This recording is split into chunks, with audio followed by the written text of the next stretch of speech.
Este viernes, desde la capital de Estados Unidos, en Washington, D.C., en la sede de la Organización de Estados Americanos, se llevó a cabo el evento Buscando la Verdad, informe del panel de expertos y testimonios de víctimas, en el cual se expusieron violaciones de derechos humanos. Particularmente se presentó un informe de este panel independiente detallando las fallas de Venezuela en el procesamiento de crímenes de lesa humanidad desde 2014 hasta 2024. En el análisis se abarcaron 183 casos de asesinato, tortura, encarcelamiento y persecución. De igual forma destacó la falta sistemática de justicia para las víctimas en Venezuela. El informe fue presentado por el doctor Santiago Cantón, presidente del panel, actual secretario general de la Comisión Internacional de Juristas y ex secretario ejecutivo de la Comisión Interamericana de Derechos Humanos, el profesor Irwin Cotler, presidente del Centro Raoul Wallenberg para Derechos Humanos y anteriormente ministro de Justicia y fiscal general de Canadá, el doctor Manuel Ventura Robles, de Costa Rica, ex juez de la Corte Interamericana de Derechos Humanos, Joanna Freebet, ex asistente de la Fiscalía en la Corte Penal Internacional y asesora de organizaciones internacionales durante más de 10 años. El secretario general de la OEA, Luis Almagro, también hizo presencia en la presentación de los hallazgos. Luego de la presentación del informe, la audiencia escuchó testimonios de primera mano de víctimas que arrojaron luz sobre el impacto humano de estas violaciones. Entre las víctimas presentes estuvieron Luis Humberto de la Sota, capitán naval, quien fue objeto de persecución política, detención arbitraria y tortura. Soy parte de las víctimas que va a dar su declaración en este panel de expertos de la OEA. Estoy aquí primero para alzar la voz, para denunciar los crímenes de lesa humanidad y violaciones de derechos humanos que comete el gobierno de Venezuela. Estoy aquí por mis compañeros que todavía se encuentran en las mazmorras de la DGCIN y ahora en el nuevo centro de tortura llamado el Rodeo 1. Y estoy aquí por Venezuela, estoy aquí por mí, por mi familia. Estoy aquí para hacerle ver a esas personas que se encuentran en Venezuela, esos torturadores y violadores de derechos humanos, que la justicia les va a llegar, que la justicia pronto les vendrá y para que haya justicia en Venezuela. Cuéntame un poco su caso, cuál es su caso en particular para que la gente conozca qué fue lo que... Que en mi caso, yo cuando en el 2018, 18 de mayo del 2018, fui detenido arbitrariamente por una comisión de la Dirección de Contrainteligencia Militar de GECIN. Me acusaban de traición a la patria, instigación a rebelión contra el motín y contra el decoro militar. Sin prueba alguna me llevaron a la sede de la DGCIN, donde fui torturado psicológica y físicamente. Estuve 5 años, 4 meses y 11 días detenido arbitrariamente. Fui víctima de tortura. Estuve 5 días haciendo mis necesidades fisiológicas en una celda oscura, extremadamente fría. Y fui víctima de crímenes, de tratos crueles. No me respetaron el debido proceso, no tuve derecho a la defensa, no tuve derecho a la salud, nunca tuve derecho a la recreación, al estudio, siempre estuve confinado en una celda. Y el 29 de septiembre del 2023 logré salir en libertad por admisión. Yo tuve que declararme culpable para poder salir. Que estaba bajo el mando de ese entonces del coronel Franco Quintero, Rafael Antonio Franco Quintero, ascendido en julio del 2023 a general de división. Fui esposado fuertemente con las manos hacia atrás, causándome flagelación. Me cubrieron el rostro con una carpeta de Manila apretada fuertemente a mi cabeza con cinta de embalaje. Me introdujeron en un cuarto de 2x2, totalmente oscuro, llamado El Tigrito, una celda de tortura, donde 4 funcionarios militares de la DGCIN me torturaron física y psicológicamente durante 4 días.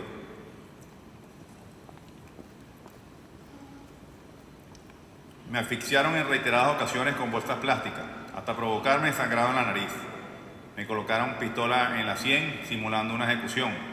Con palos me golpearon en las costillas, las rodillas y las piernas.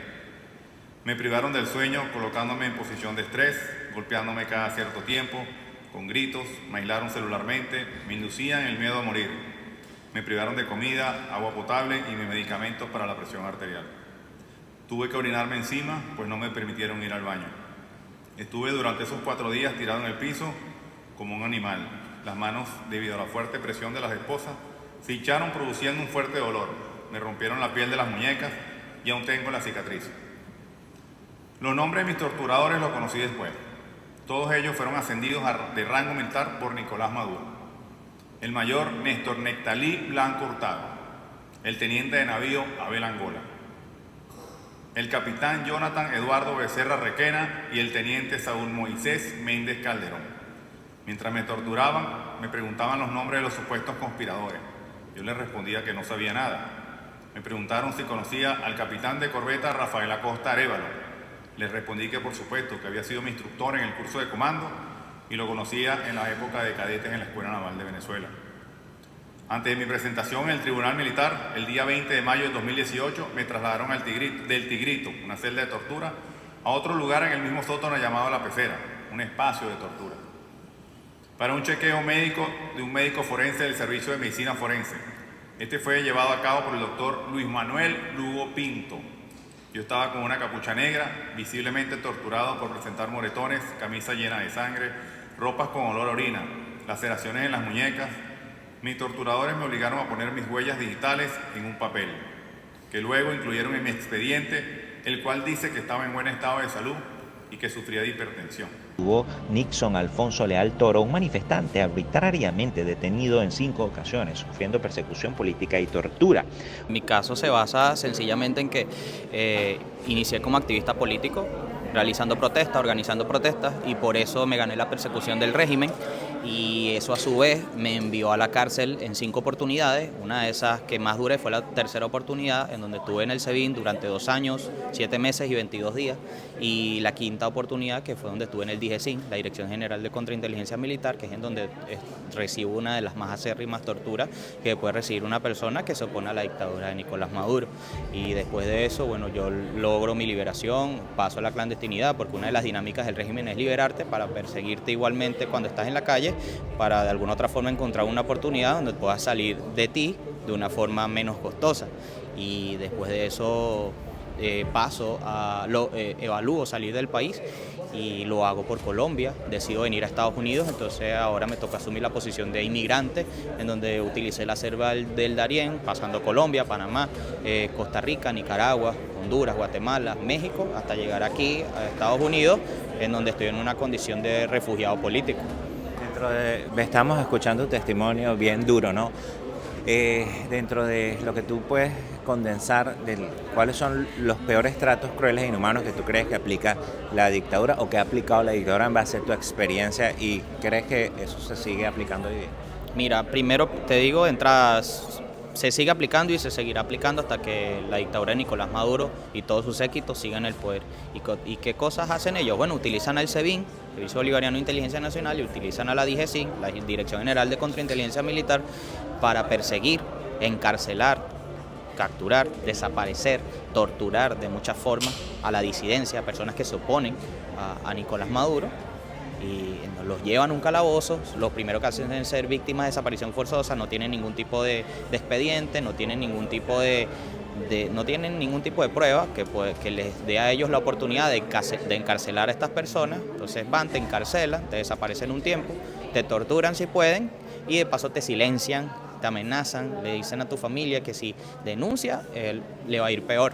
Y entonces la gente de alguna otra forma se autocensura y no le queda otra cosa que simplemente aceptar que está preso, que está torturado y que no tiene esperanza, y no sabe ni siquiera cuándo va a salir, porque de paso ellos son los dueños del Poder Judicial y manipulan el sistema judicial. Entonces difieren las audiencias hasta el punto de que pasa tiempo, tú puedes tardar años ahí y sin ser... a pasar por el debido proceso legal. Por lapsos de tiempo, mientras que me preguntaba en dónde estaban las granadas que ellos mismos habían sembrado. Algo totalmente bizarro para mí. Luego me quitaron las esposas para poder vestirme. Taparon mi rostro con una capucha y me llevaron a una oficina. Y ahí continuó mi calvario, porque me sentaron en una silla, ataron mis manos a ella y me quitaron la capucha. Frente a mí, un escritorio y un hombre con una carpeta tomando apuntes, como si estuviera en una entrevista de trabajo, mientras otros hombres manoseaban mis hombros como preparándome para lo que venía. Empezó la ronda de preguntas, y como no decía lo que ellos querían escuchar, otro hombre se paraba enfrente de mí y me daba fuertes golpes en la cara. El tipo del escritorio hablaba después de los golpes. Decía que si no colaboraba, esto subiría de nivel. Pero antes de hacerme reflexionar, decía que era mejor que hablara, porque aquí no valen los derechos humanos. Aquí no vas a leer ni la Biblia. bienvenido al infierno, piénsalo. Eso me decía cada vez que me enviaban a un calabozo que se llamaba el Cuarto de los Locos. Luego me levantaban de la silla, me esposaban con las manos hacia atrás, tapaban mi rostro con la capucha y me llevaban a ese calabozo que acabo de mencionar, el Cuarto de los Locos. Quien me llevó a este cuarto fue el primer teniente Saúl Méndez. Nunca lo olvido, porque pude verlo cuando tapó mi rostro y me sujetó del brazo. En este cuarto me las arreglé para poder subirme la capucha y poder ver cómo era ese lugar.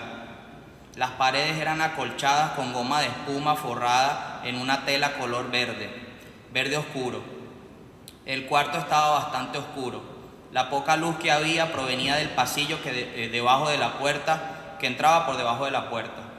Siempre hacía frío por el aire acondicionado y dentro había un pote vacío de agua mineral que se usaba para orinar en ese cuarto de tortura. En ese lugar estuve en mis lapsos de descanso, cuando no estaba siendo torturado en la oficina. De nuevo en la oficina, atado a la silla, me sacaban el aire con golpes en el estómago. Levantaban la capucha que tenía en el rostro, me echaban insecticida cerca de la nariz y la boca para que eso fuera lo que inhalara cuando intentara recuperar el aire. Olga González, por su parte, hizo presencia en nombre de su esposo, asesinado por el régimen en la protesta de 2017. Él era parte de la iniciativa de voluntarios de payasos de hospital, Dr. Yaso. Mi esposo salió a protestar, como lo hacían cientos de venezolanos, cuando fueron sorprendidos por más de 30 funcionarios que llegaron disparando contra la multitud. Mi esposo se quedó rezagado esperando a un joven de 18 años que estaba siendo perseguido por los funcionarios. Ambos se montaron en el vehículo, emprendieron la huida y pues los funcionarios policiales también los persiguieron, disparándole a su vehículo alrededor más de 21 impactos de bala.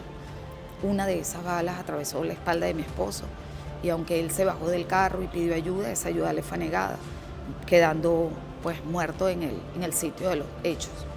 Mi esposo tenía 18 años trabajando en una organización, en un supermercado, conocía de cerca pues las necesidades de los venezolanos, pero además hacía trabajo social. Mi esposo perteneció a una organización y trabajaba como payaso de hospital, llevando sonrisas, llevando alegría. Y de hecho así quedó demostrado cuando su cuerpo fue revisado por los funcionarios y en su cuerpo y en su carro lo que habían eran caramelos y alimentos para las personas. O sea, mi esposo no era un hombre violento. Ni siquiera hubo una sola prueba que lo incriminara como una amenaza, una posible amenaza a los funcionarios. En las experticias realizadas tanto a él como al joven que andaba con él, pues no hubo ninguna evidencia que comprobara que él tenía algún arma, o sea que él nunca representó un peligro para nadie y sin embargo así fue asesinado, sencillamente por el hecho de salir a protestar. Y yo pedí que allí fuera revisado el cuerpo de mi esposo y el vehículo, porque todos sabemos lo que sucede en Venezuela y yo necesitaba probar que mi esposo no era un delincuente. Cuando revisaron el vehículo, en el vehículo lo que había era comida, arepas, avena, agua mineral, que mi esposo solía llevar a las personas cuando protestaba. Cuando lo revisaron a él, mi esposo tenía 4 caramelos en el bolsillo. 4 caramelos. Esas eran sus armas. Y pude demostrar allí que mi esposo no estaba armado. Desde ese momento decidí que tenía que trabajar para que cada una de las diligencias, de las investigaciones, estuvieran derechas. Porque obtener justicia en un país como Venezuela no es fácil. También ofreció su testimonio Perkins Rosa, coordinador jurídico del equipo de 20 Venezuela, quien habló de forma virtual sobre la persecución y el acoso a su partido en el contexto de las elecciones presidenciales de este año, y Javier Ojeda, quien también hizo su presentación virtual, quien es hermano de Ronald Ojeda, un teniente militar disidente que fue privado arbitrariamente de la libertad en Venezuela en la DGCIMI Ramo Verde. El teniente Ojeda fue posteriormente secuestrado y asesinado en Chile, aparentemente por razones políticas. Estuve más de 20 horas acostado en el suelo, en una línea de fuego, y lo único que yo le pedí a Dios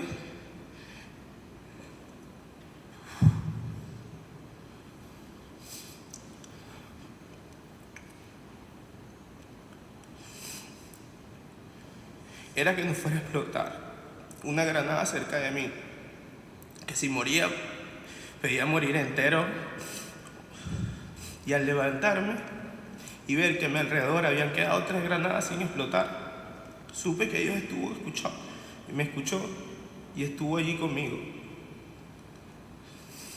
Al terminar toda esta locura, aún preso, la dictadura, a través de la viceministra de Asuntos Penitenciarios, la fiscal superior, el director de Seguridad Ciudadana del Estado, me plantean 3 escenarios.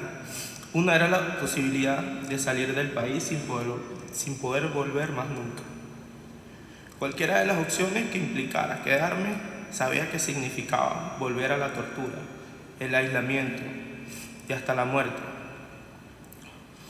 Una mañana inesperada,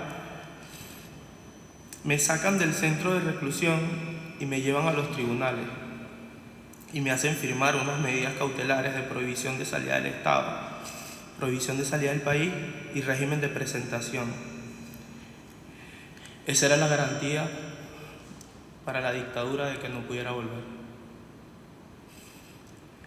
Hasta el 27 de julio del 2018 me expatrian de mi país, Venezuela. Llego al aeropuerto Arturo Michelena de Valencia, Carabobo, a 200 kilómetros de mi ciudad. Y ya esperando en la fila de embarque para montarme en el avión, se me acercan unos funcionarios del SEBIN, que es el Servicio Bolivariano de Inteligencia Nacional, y me llevan. Al mismo tiempo que retrasan el vuelo, ejerciendo todo su poder con un supuesto control de drogas, para que no perdiera el vuelo. Me sacan del aeropuerto en una patrulla sin explicación alguna. Ni mi familia ni yo entendíamos lo que estaba pasando. Pero esto no era más que una última advertencia. Me dijeron que ya me había salvado en 2 oportunidades y que una tercera no la iba a poder contar. Porque me matarían directamente y que la muerte iba a ser de tal forma que me desaparecerían, que me iban a cortar en pedazos y jugar con mis órganos, haciendo este gesto con las manos,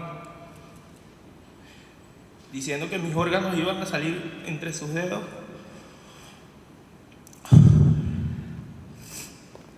Luego de 2 horas, me llevaron al aeropuerto y salí desterrado de mi país. El evento concluyó con la experiencia de realidad virtual que ofreció una comprensión visceral del sufrimiento soportado por las víctimas en el centro de tortura, el Helicoide.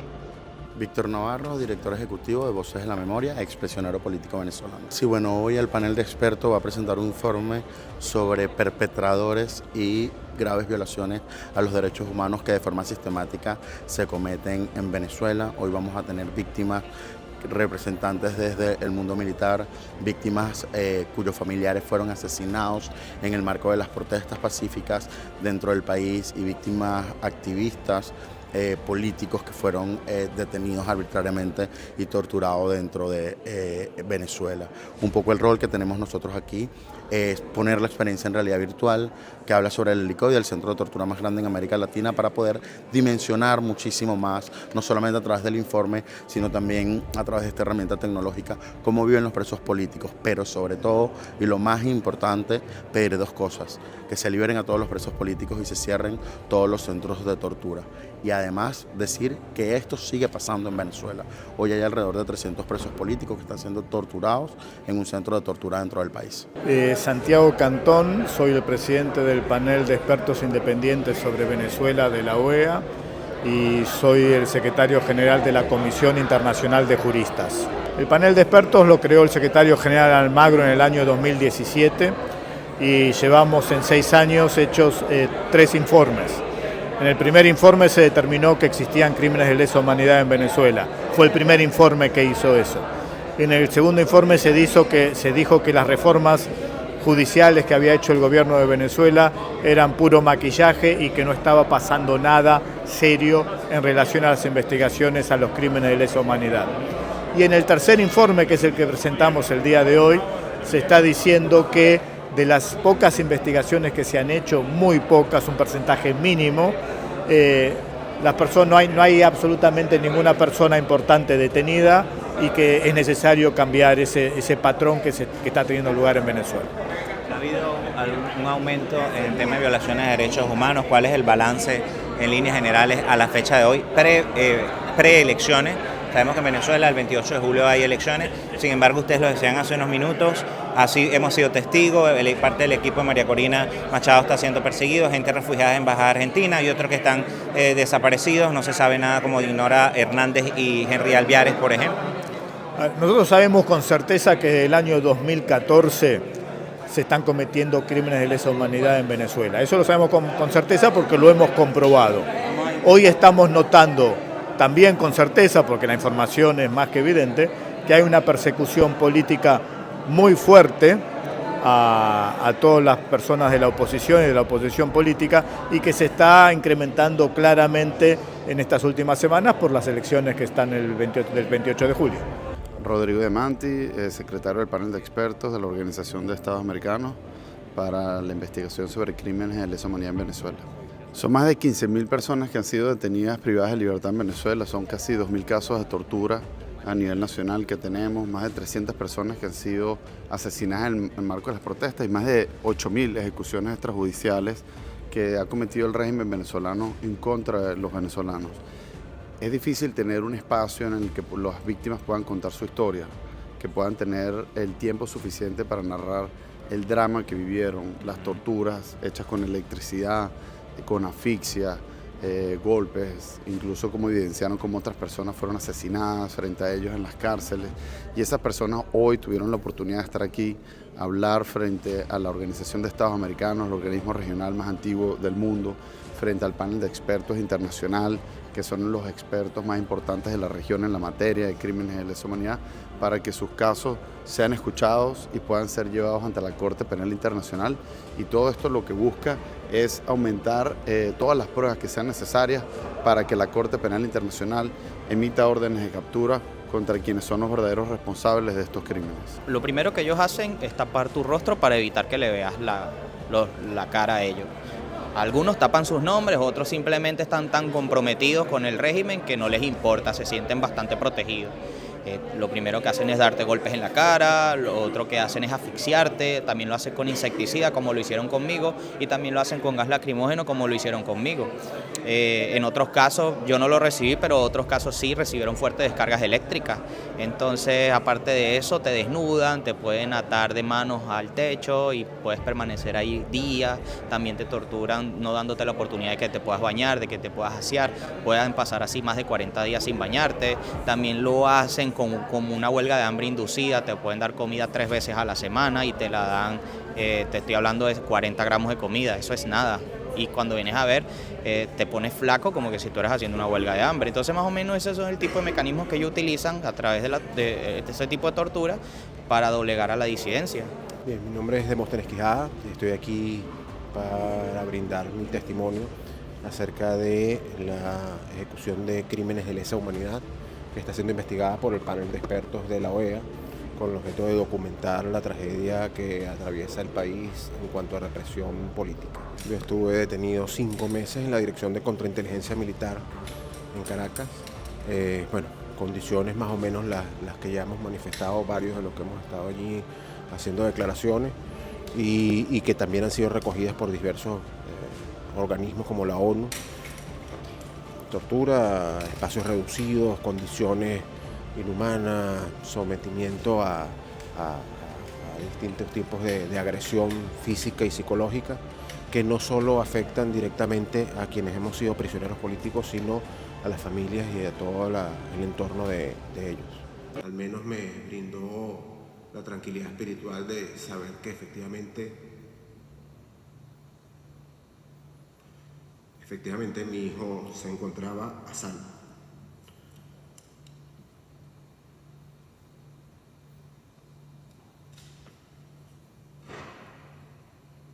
Durante un periodo aproximado de 48 horas, desde ese momento, fui dispuesto en pasillos, lugares comunes, depósitos de material, siempre esposado, encarpetado, y paso a explicar ese término.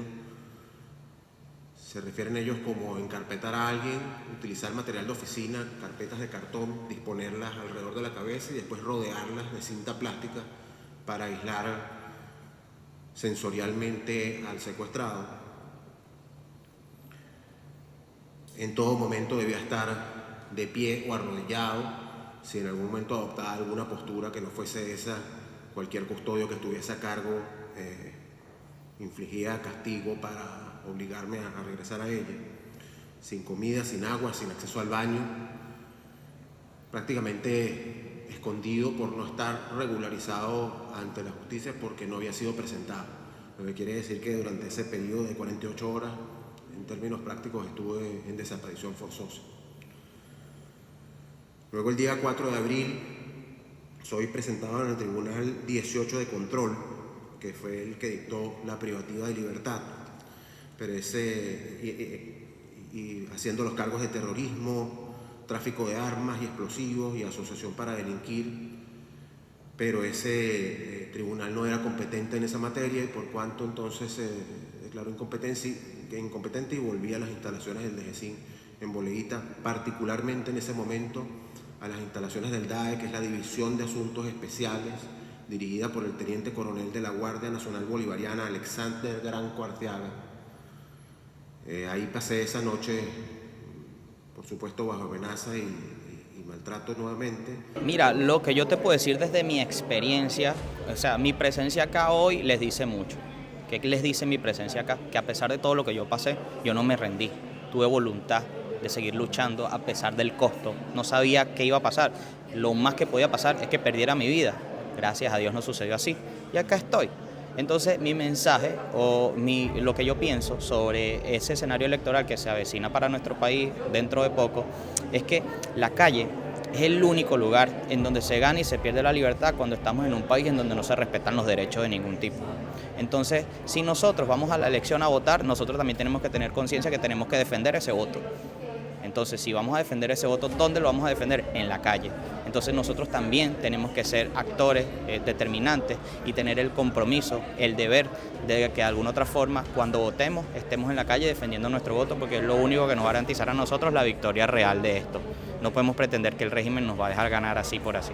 ¿Usted vive en Venezuela todavía? Sí, yo vivo en Venezuela, en Valencia específicamente.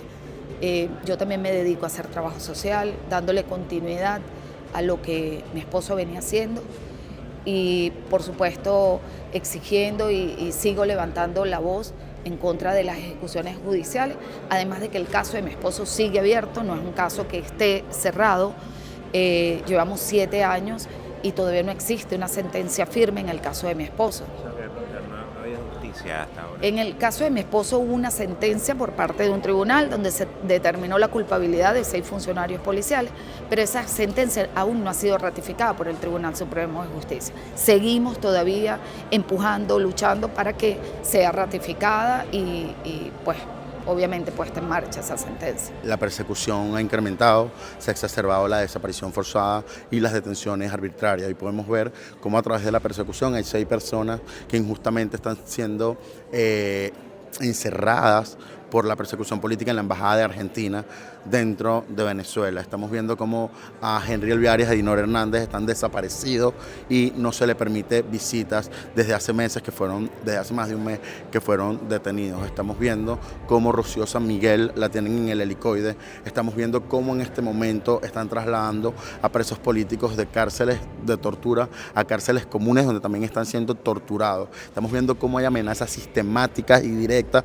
por parte de quienes tienen el poder y están en la cadena de mando de Nicolás Maduro. En ese sentido, lastimosamente, dado el marco electoral, Maduro está usando tanto la tortura como la violencia para seguir intentando mantenerse en el poder.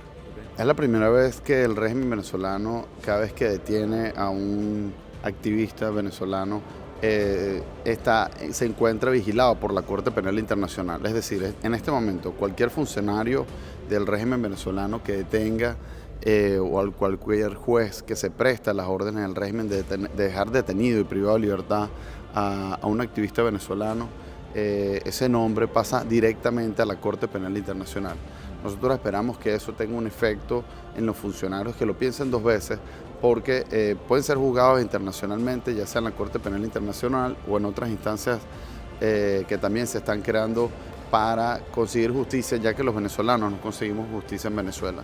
Esto debería afectar positivamente la situación actual de Venezuela. Sin embargo, la naturaleza del régimen es seguir siendo régimen y ellos no han dejado de perseguir a quienes disienten en Venezuela. Por eso es que el día de hoy lo hemos hecho también para alzar la voz por esas nuevas detenciones y ver si de esta manera los funcionarios que se les exige que cometan estos crímenes dejan de hacerlo. De lo contrario, bueno, sus nombres pasarán a la lista de los peores criminales de crímenes de lesa humanidad de la historia del continente, y nosotros desde el panel de expertos nos estamos encargando de que esos nombres, esos apellidos de esos responsables queden retratados ante la justicia internacional. Mira, el venezolano desea un cambio, o sea, es necesario. No se puede continuar con un país donde la impunidad es la que reina, donde no existe la institucionalidad, y pues los venezolanos aún seguimos creyendo en el voto y seguimos creyendo en el voto como una salida democrática para poder tener un país diferente. La situación no es fácil, como bien lo dice, hay un recrudecimiento de las detenciones arbitrarias, de las desapariciones forzosas, porque de alguna manera pues eso infunde miedo entre los habitantes, entre los venezolanos, pues es una manera de ataque psicológico contra las personas. Sin duda, aun cuando inclusive la Corte Penal Internacional ha fijado una oficina en terreno, siguen ocurriendo desapariciones forzadas, detenciones arbitrarias, y es producto de que efectivamente el sistema que sostiene esas prácticas sigue en pie. Mientras esté articulado ese ecosistema que permite el secuestro de las instituciones, que impide la separación de poderes, que impide la reinstitucionalización y democratización del país, vamos a estar sujetos a este flagelo sin duda alguna. Yo creo que se están haciendo todos los esfuerzos para que pueda haber un cambio. Yo creo que el gobierno está impidiendo bajo sus mecanismos la tortura, la detención arbitraria, la posibilidad de que lo haya, pero creo que las víctimas, la comunidad internacional y el liderazgo político han demostrado que se pueden hacer todos los esfuerzos para que Maduro no siga en el poder. Yo espero que haya un cambio, porque un cambio garantizaría la liberación de todos los presos políticos. Quisiera también estar escéptico porque eso genera mucho dolor, pero es lo que necesita el país.